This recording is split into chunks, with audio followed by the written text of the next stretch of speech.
नौकरी देने की बात तेजस्वी यादव का है। निश्चित तौर पे तेजस्वी प्रसाद यादव जी 2020 में भी उन्होंने बिहार के जनता से वादा किए थे कि हम सरकार में आएंगे और हम 10 लाख नौकरी देंगे। और आपने देखा कि जैसे वो सरकार में आए, नीतीश जी के साथ सरकार में आए, भले वो डिप्टी सीएम बने, सीएम ना बने, लेकिन उन्होंने बिहार के युवा को बड़े संख्या में, कई लाख, 5 लाख से अधिक युवा को सरकारी नौकरी दिए हैं। अगर उन्होंने कुछ विजन बनाया है, प्लान बनाया है, तो निश्चित तौर पर वो पूरा करेंगे। और हमारी पार्टी को भी समर्थन तेजस्वी जी का साथ है कि जो भी घोषणा है उस पर निश्चित तौर पर मेरी समर्थन है, क्योंकि हम लोग इंडिया गठबंधन में हैं और निश्चित तौर पे इंडिया गठबंधन का सरकार बनेगा तो जो हमारी जो एजेंडा है उस पर हमारे गठबंधन के साथ ही काम करेंगे। आरजेडी का अगर कोई एजेंडा है तो उस पर हमारे गठबंधन के साथ ही काम करेंगे। कांग्रेस पार्टी तो नेशनल पार्टी है ही, वो एक बड़े रोड मैप के साथ चल ही रहे, तो निश्चित तौर पे एक दूसरे को सहयोग देश बहुत बड़ा है, इसके लिए इतना नौकरी छोटा है। क्योंकि आपको मैं बता दूं कि पिछले 10 सालों में 35 लाख से अधिक हमारे जो कर्मचारी थे वो रिटायर हुए और बड़े संख्या में जगह खाली है। और जब रिटायर हुए तो ऑटोमेटिक उतना उनको नौकरी सरकार को देना चाहिए, लेकिन नहीं दिए।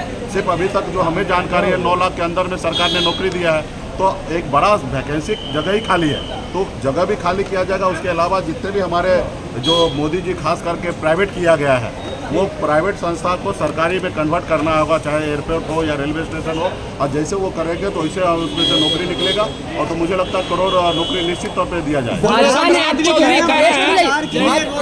भाजपा ने आपको ठग और मलाह बताया है, कहा अपने समाज को आप ठगते हैं, उन्हें टिकट नहीं देते। अभी विपक्ष में, सत्ता पक्ष वो है, हम विपक्ष में हैं।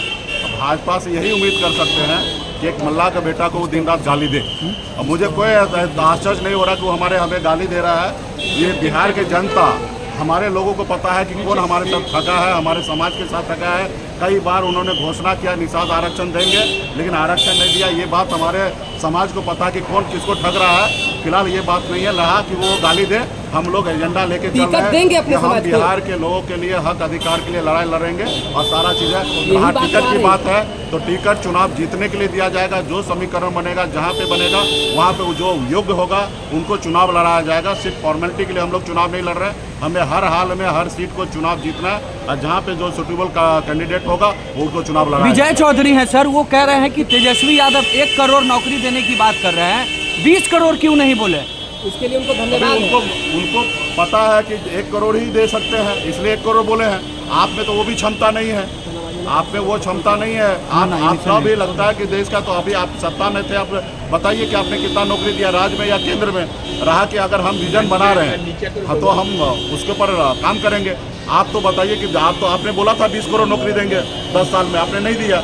अभी हम 1 करोड़ दे सकते हैं, हमने इसलिए 1 करोड़ बोल रहे हैं। सम्राट चौधरी कह रहे हैं सरकार का रोड मैप ये तैयार किया गया है। नौकरी के नाम पे जमीन कितना लिखवाएंगे? विपक्ष से यही उम्मीद किया जा सकता है, सत्ता पक्ष से वो विपक्ष को साथ दे और आईना की तरह देखे और जो काम उन्होंने नहीं किया वो काम करे। ठीक है सर।